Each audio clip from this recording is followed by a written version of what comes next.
Hear, hear. Hear, hear. Hear, hear. Parkinson's Podcast. Welcome to the Hear, Hear Parkinson's Podcast, where you will hear from special guests covering the world of Parkinson's with a deep dive on the World Parkinson Congress and a look at how the WPC has helped make extraordinary progress in the Parkinson's community by creating space for people with Parkinson's to have a seat at the table.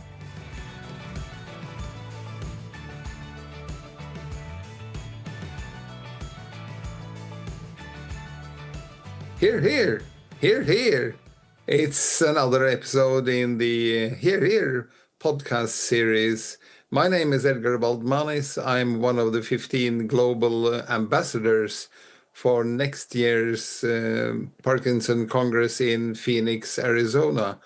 I think I have one of the best tasks in the force of the ambassadors since I've been allowed to play around with this podcast. My pleasure, really.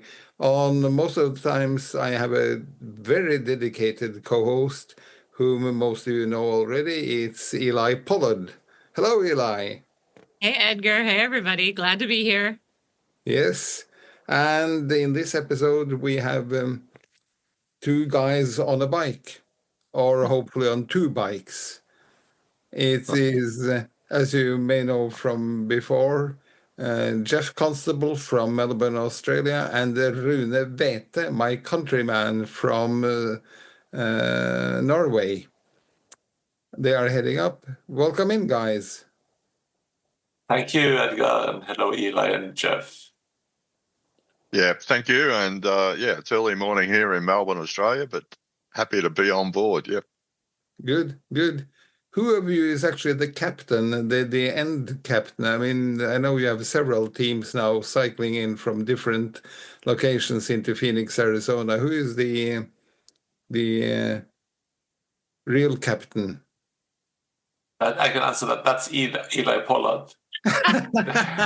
But she's not biking. No, but she's the captain. I'm the real captain. The captain of all captains. We wouldn't be here today without Rune and Geoff and a third person, Alison, who is from UK, who is not on the podcast. We're not entirely sure where she is in the world right now, but we're going to think about her and channel her messaging. But we would not be here today without Rune and Geoff and Alison, because they were the ones, and it was Rune and Alison who called me with that little seed of an idea. Where did that all how did that all happen again, Rune? You called me before Barcelona, and where did this even start? How did it all happen, this biking to the WPC idea? Yeah, it started with Alison Anderson, actually. Yeah, I believe it was her idea, and we met in Kyoto, and we also met with Geoff in Kyoto, and Alison there. So, and we started talking about cycling and boxing and all, and being active and exercise a lot and so on. And from there we made contact, and after a while, I believe Alison sent me a message and said that she had this crazy idea and wondered what I thought about that, and I thought it was a crazy idea to bike to Barcelona, and it was also a good idea. Yeah. So and from there it sort of evolved to the Bike to Barcelona program with Geoff and Alison and I, and you, Eli, working on this program. How many people did actually bike to Barcelona? In total? Yeah, in total. You know, there were three teams. It was the UK team where we rode from Brighton to Barcelona, with Geoff and I and Alison were on that team. And we were 21 or 22 riders, I believe. And there was a team from Italy with Marco Ramelli. They were riding from Italy to Barcelona, and I don't quite remember how many they were. 12, around 12. Yeah, around 12, yeah. And there also was a team in Spain, or from Spain, riding to... It was like maybe eight people. Yeah, so it was a good solid 40 people who cycled in. Right. And now you're pedaling to Phoenix, right? Pedaling to Phoenix. But I do want to note that Geoff has something to say too. But that team from Brighton, from the UK, wasn't just people from the UK, right? I mean, Rune, you and other Norwegians flew into Brighton with your bikes. Geoff flew in from Australia with his bike. So that Brighton team was really, truly an international team of people with Parkinson's and people without Parkinson's, but really from a number of places around the world.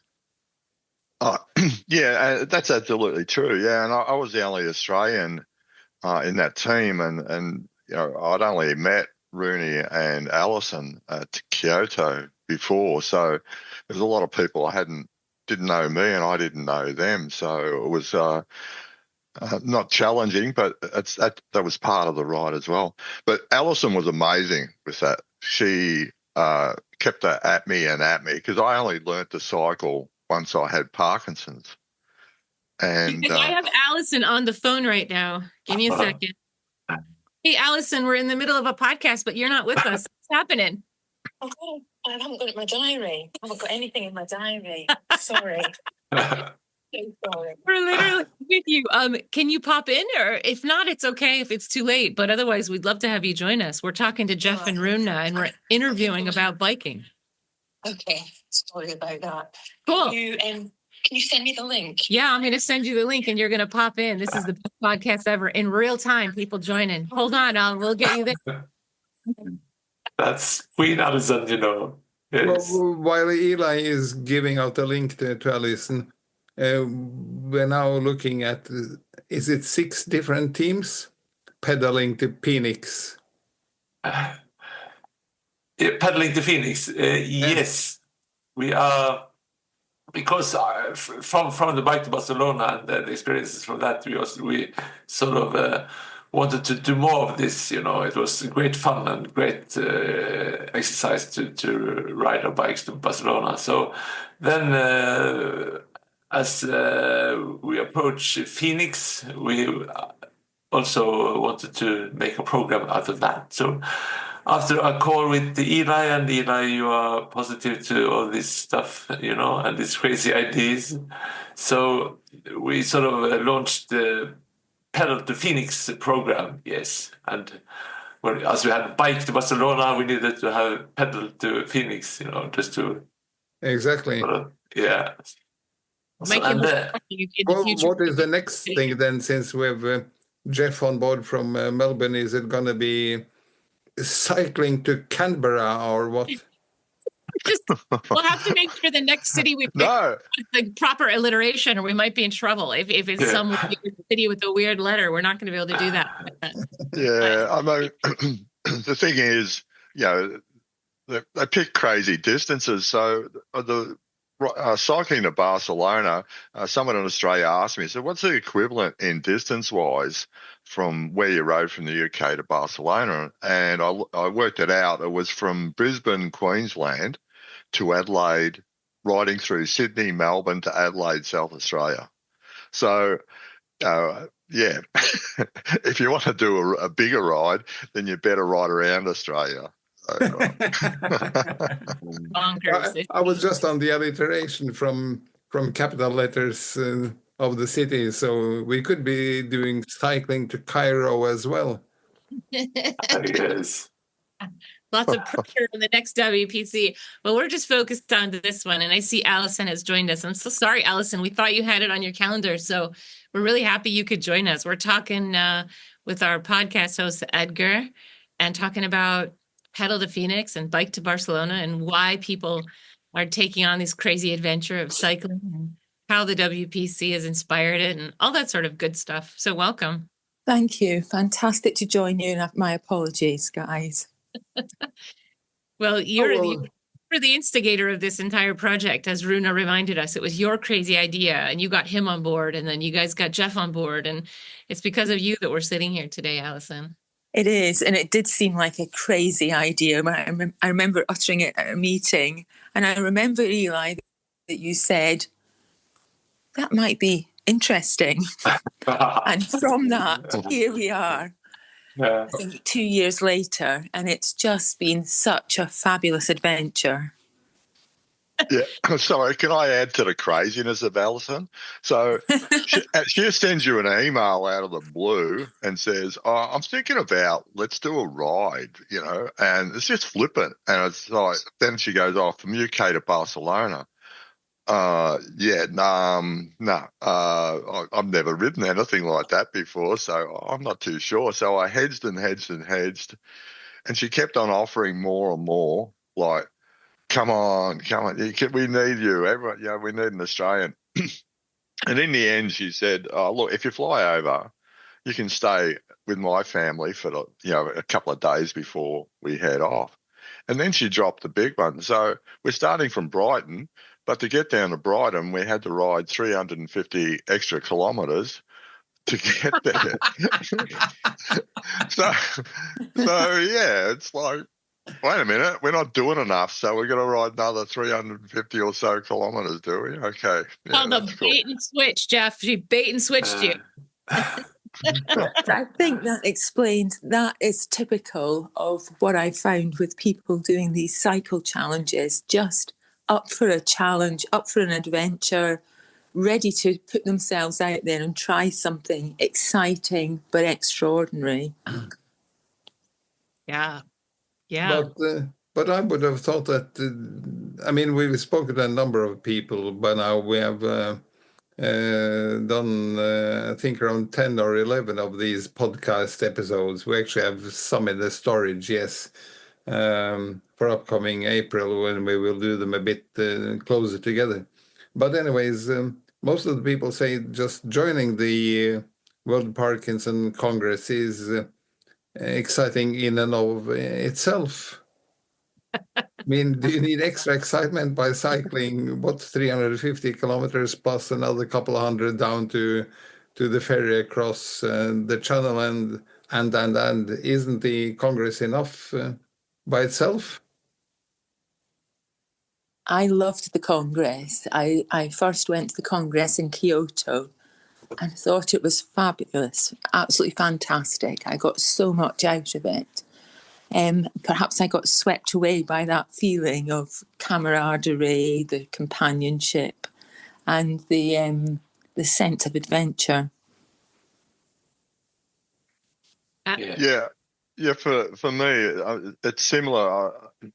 I was diagnosed some time before I went to the Congress in Kyoto, and I'd only over a number of years I didn't even realise I had young onset Parkinson's. I wasn't even told that. And it was just before I found out that, I had a different version. So by the time I got to Kyoto, I only met like 10 people with young onset Parkinson's. And all of a sudden, I'm at a Congress and I'm surrounded by hundreds of them. And the people were just fantastic. And yeah, the Congress was amazing. And I think the people I met there, like Alison, Rune, and many, many others, the connections you make there, where they come up with a crazy idea of cycling or jumping out of an aeroplane or anything, you just trust them and you want to do it. And because you want to be with them. It's, you want to connect with them again and enjoy life. And you meet people, part of me dealing with Parkinson's is just take on, it's each day, and you take on challenges. Because you put a line in the sand, you get all doom and gloom when you get Parkinson's, and there's a line in the sand. You got to decide whether you're going to live with the doom and gloom, or you're going to find out what you can do past that. And that's when you find out you can actually do things you never thought you could do before, and you take on challenges you never took on before. Because it's like starting all over again, and everything's possible, and it is. Yeah, well said, Geoff. And I would just add that it's about exercise, and exercise is good for us in many ways. It's good for everybody, but also us with Parkinson's. And we didn't just start in Brighton and start riding there. We had prepared a lot of time, many months, a year to before that, and like Pedal to Phoenix is sort of already started. We exercise now with the focus on managing the ride to Phoenix, and it's becoming a exercise goal for many of us. And in the everyday life with Parkinson's, to have such a goal to change for and exercise for and to look forward to is really important. At least to me, it's a motivating thing to do the everyday exercise that keeps my symptoms, if not at bay, but at least at a distance. And that's an important aspect of both these programs. I think it takes a lot of work to get even to where we are now. And I have a question: when will you start? The next Pedal to Phoenix group. I know that Rune and Alison, you're part of the West Coast group, and you're going to be cycling from Seattle all the way down the West Coast to Phoenix. That's 37 days of cycling, which is incredible. 37 days of cycling with some breaks, of course, in between. But when are you going to start training for that? Have you already started? Like, when do you officially get the team and start to tell people, or you need to start meeting certain milestones? When does that happen, and how does that happen? Alison, you have a ride this summer already, don't you? Sorry, Rune, I didn't hear what you said. Oh, no, okay.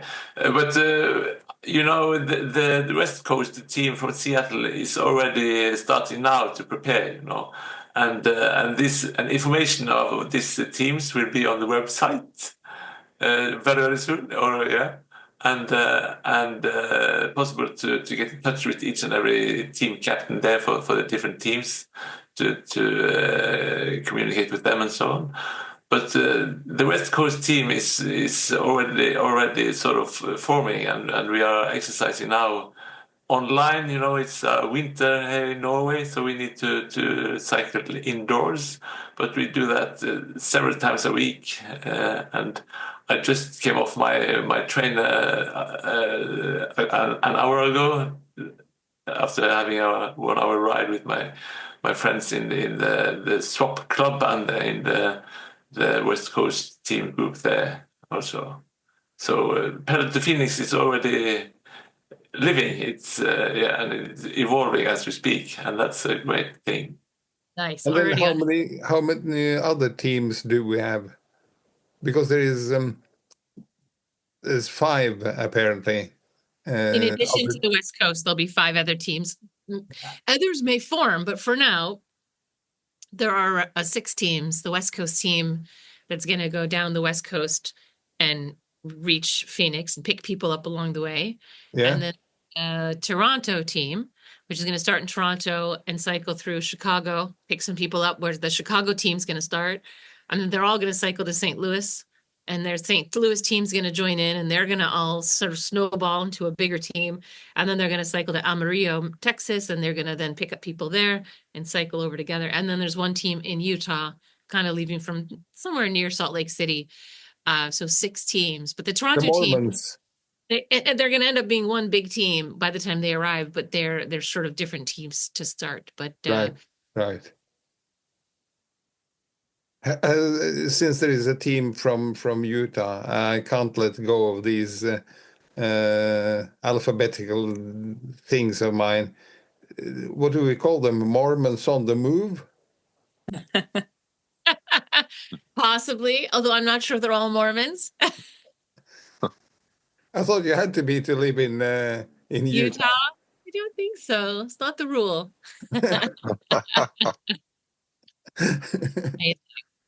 So apologies to anyone in Utah if you're offended by. You see, it's rather late in the evening here. It's 8:30 in the evening, actually, in Oslo, Norway, where I'm sitting. We're across most of the time zones on the globe since we're in from Melbourne, and then from Oslo and on to New York. So if my humor doesn't really resonate, apologies for that, but I couldn't leave aside the alliteration of our bike to Barcelona and pedal to Phoenix. Rune, I'm curious. You've been to Your first World Parkinson Congress was not Kyoto, it was before that. Yes, it was in Portland in 2016, which, as Alison also stated, for me it was really a game changer and a huge experience to meet all the people with Parkinson's and the researchers and scientists, and to attend the speaks and talks there. And also we brought the photo exhibition that Anders Linus made, This is Parkinson's, which I also was a part of, and it was a huge experience for me to be there. And I just fell in love with this Congress, both to meet other with Parkinson's, but also the researchers and the scientists and the healthcare workers, and the all together. And I've been working as a family therapist, as a professional and so on, and this is unique, to have this meeting and to have the meetings between these people, and that's a huge thing that we should really take good care of and to bring on in the future as well. Yeah. Well, then this will be your fourth Congress or so, because you said you were in Portland and then you were in Kyoto and Barcelona, and now this will be your fourth Congress that you're joining, right? Yeah, that should be right. So I was not cycling to Portland, no? There was no cycling to Portland. Although we did encourage people to track their steps and walk, and we did encourage people to track how far it would be from their home to Portland, and then to start tracking their steps every day to see if they could actually reach that distance. So people all over the world were tracking their steps, and we had a system so people could do that. But we didn't have anybody cycling in that I know of, but we could have. I'm sure people would have loved it if you'd pitched the idea back then. I'm sure we'd have had people. It's also kind of a picture of how more and more exercise is getting more and more important, and more science and for it, that it helps. I think as well, the exercise is so good for us, but it's still I still find it difficult to do enough, as much as we're supposed to do on a wet winter's day in the UK. When the snow's, not so much the snow, we haven't had any snow this year, but the rain and the cold and the wind, it doesn't inspire you to go out much. And having a goal like Pedal to Phoenix makes sure that we do some exercise. It makes me exercise when I otherwise may have made an excuse not to. And that for me is a big motivator. And like Rune, I've just come off my indoor bike, having trained with people I know, friends on the Zwift platform. And that's a fantastic way of meeting other people and training and doing something which we otherwise might not have had the motivation to do. I think it's really important too to add that you don't have to do these great huge rides and ride across countries. I'm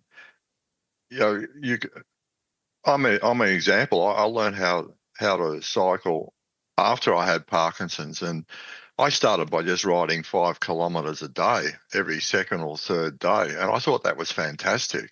And then just pushed it to 8 kilometres, so you're riding less than 6 miles or something. And then it became a challenge more and more, adding on slowly, to eventually, within 6 months, I was cycling to and from work, which was 40 kilometres a round trip a day. So getting out and exercising is so important, no matter what you want to do. And don't do cycling if you don't really want to ride a bike. It's like someone telling me to swim.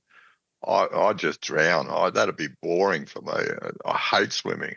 So do what you find something you want to do, trekking, or whatever. Just get out, and it really does help a lot.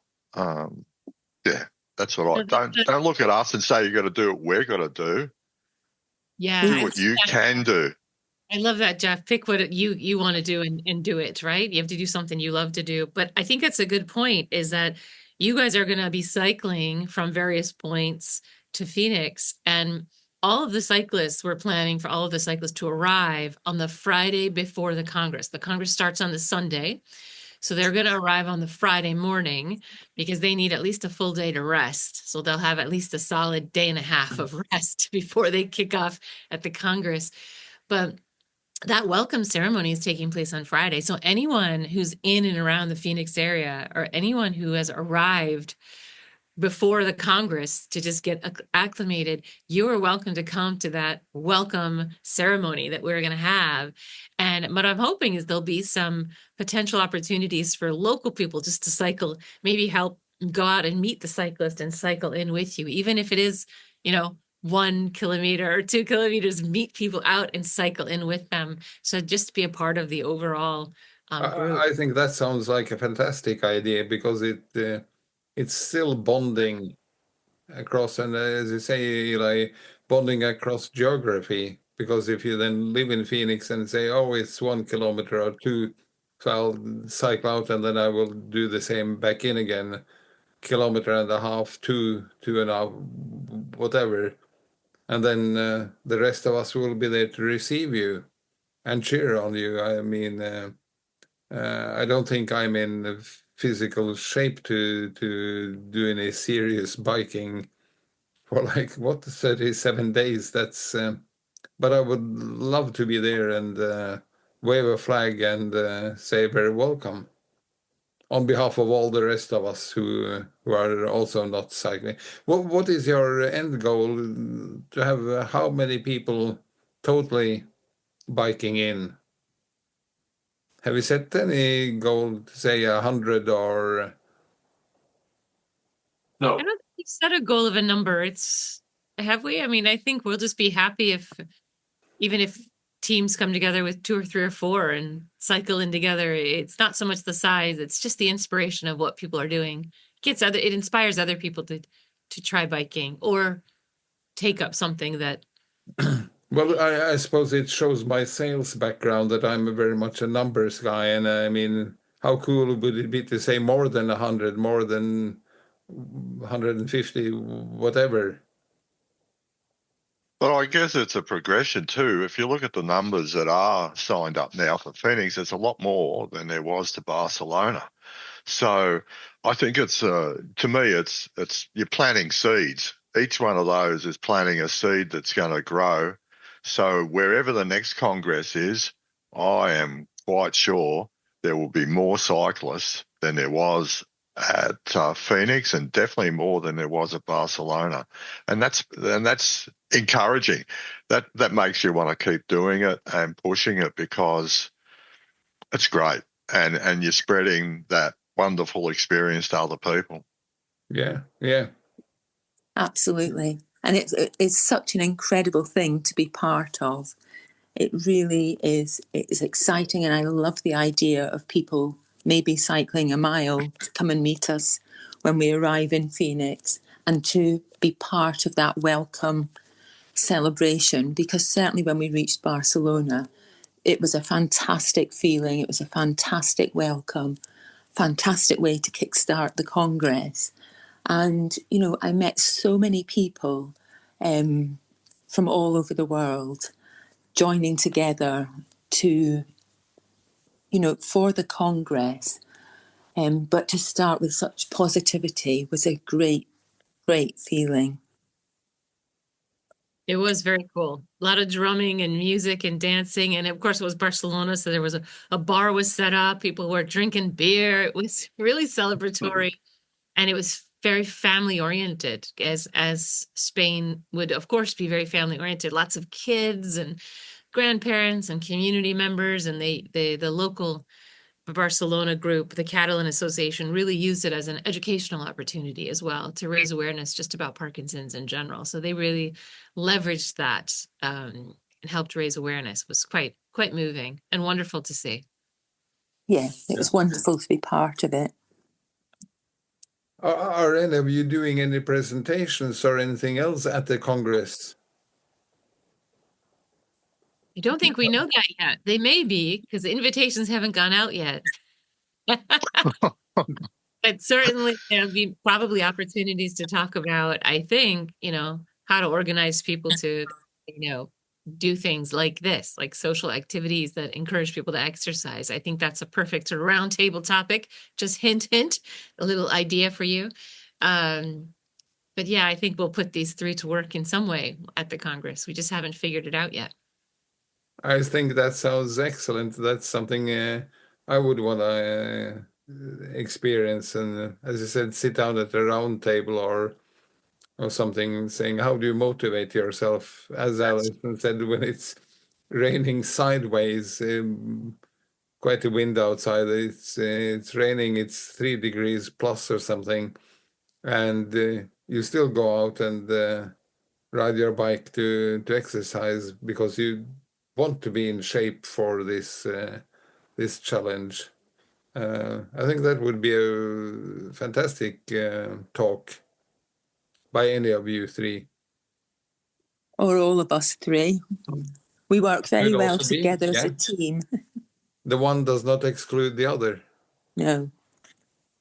So I think that. Yeah, and I think it's important too to remember, we're people who live with Parkinson's. We're not just cyclists. So when the challenge of the distance, and for me, the damn hills that I was never expecting in France, that Alison lied to me about. It got you there, Geoff. But yeah, it got me there. Yeah. So, the support that came from within the team. There were days where you would struggle. You'd wake up and you knew it was Parkinson's was empowered today, and it's going to be a hard grind. And you didn't want to give up. You didn't want to. You could quite easily have jumped in the van and headed home.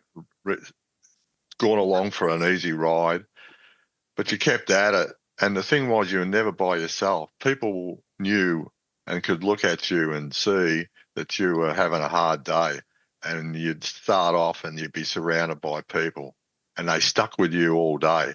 And these were power riders that could easily ride quicker than me, and they just rode with me all day. And Rune was a fine example of that on the last day. The Norwegians swooped on top of me after I ground out on this horrible hill where they just fly up it. And they knew I was, really having a hard day this final day. So they just picked me up and just dragged me, put me on the back, and they just powered on and dragged me along, drafting real close to their back wheels, pretty much all the way into Barcelona. So, I mean, for people who I've never met before, that support, and Alison's crew, exactly the same. They did fantastic work to support people who are having a hard time, on any day. This is really team building in practice. Yeah. It is, and it was team building. There was no brief to say, watch out for each other, take care of each other. We instinctively looked out for each other, took care of each other. As Geoff says, you could spot when somebody was having a tough time, and there was always somebody there. Nobody was on their own. There was always somebody there, and that in itself is it's just a fantastic feeling that you've got the support of other people. And I think that translates to Parkinson's, this community that we have, the people that are living with Parkinson's and all those associated with it. There's such a fantastic community feel, and that is incredibly helpful, that feeling that you're not on your own. There are other people to help you along and to support you. Right. Can I just add one thing that this ride the bike to Barcelona and pedal to Phoenix, there are lots of kilometers, so it's a hard effort and everything, but it's not all about that. You can be a part of this without riding all the way there. It is a living Parkinson community already now of cyclists. exercising, online, and the different groups around the world that meet now and then to ride outside. And to be part of that, all you need to do is get in the saddle, and that can be a bike with 2 wheels. You can have a trike with 3 wheels. It's adapting to this, and it's a possibility to be part anyways. And also in the welcoming party in Phoenix, maybe we will have some stationary bikes there for people to sort of join in as they are waiting there, and also to join in online on Swift or whatever other platforms and so on. And that's sort of ideas we need to work on still. But it's a community, and we are there right now. To be That's part of. fantastic. We still have some 15 months to go or so. And hearing all these ideas and hearing your stories is, I get a lump in my throat. Really, it's fantastic what you're saying. Time-wise, we're getting near the end. We have 2 exit questions, and we have to allow a bit of extra time since you will have to answer them, each one of you. The first question is, your ship has sunk and you're washed on shore on a deserted island, and you sit there and you're thinking, all of a sudden you think, if I just had a record player, at least I could have some music here. If you could just play one record, which one would it be? It's a free choice whether it's a single or a full album that you want to play on your deserted island. That has a record player. It has a record player. What song No would you? electricity, but then you can bike, so you generate electricity. That puts you ahead of the other people we have had in the podcast so far. That's cool. Yeah. Well, I can answer first, maybe. Yes, yeah. you can have Okay. One album or one song? That's your choice. My choice. Okay. Yeah, I would choose Tom Waits and his song "If I Have to Go." What? Such a good song. Yeah, "If I Have to Go" with Tom Waits. Okay. Yeah. Good. It's a bit sad, but it's very, very good. Okay, Geoff. Born to be Wild. Because I'll be living in the wilderness. So, yeah, that's cool. What is the band again? Oh, no idea. I'll look it up. I'm not sure. And for me, it's got to be Sweet Caroline, which was by Neil Diamond, which was the band was playing when we arrived in Barcelona. And every time I hear that since, I get a lump in my throat and I want to jump up and dance. Amazing. It just takes me straight back to Barcelona to arriving, and such a fantastic welcome. So that's become one of my songs. That's so great. Yeah, excellent. Yeah, and that Born to be Wild, it's Steppenwolf. That's right, it's Steppenwolf. I love it. Those are 3 I think that was a good choice. Okay, the second challenge is you're in an elevator stuck between 2 floors. Who do you want to be stuck with? And you're totally free in time and space, dead or alive. Napoleon, Jesus, Mandela, whoever. I would choose to be stuck with Geoff and Rune. All right. Yeah, thanks, Alison. Yeah, because I was thinking the same thing. Because you're trying to think of some dynamite person. It's like, wait a minute, I'm going to pick someone I don't even know, and I think they're going to be interesting, and they could be as boring as anything. So, yeah, I reckon I'm with Alison. Yeah, so I'll go that way as well. All Okay, right. now you're going to be a bit more creative, Rune. I would choose Edgar and Eli, and then we are all having the whole crew. Oh, damn, we got Eli as well. Okay. Okay. I think we will finish right there. Thank you guys for coming out today and for joining us here on the podcast. Eli is doing a screenshot of all of us. Yes. Perfect. And that's that. Thank you to all listeners. Look out for the next podcast episode in the Here series. And have a good day wherever you are between Melbourne and Oslo and New York. Bye for now.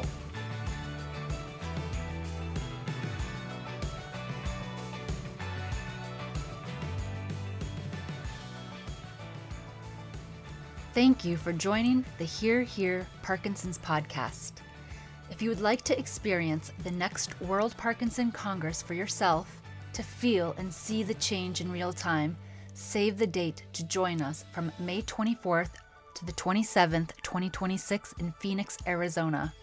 Learn more at WPC2026.org. This podcast series is made possible with support from Blue Rock Therapeutics.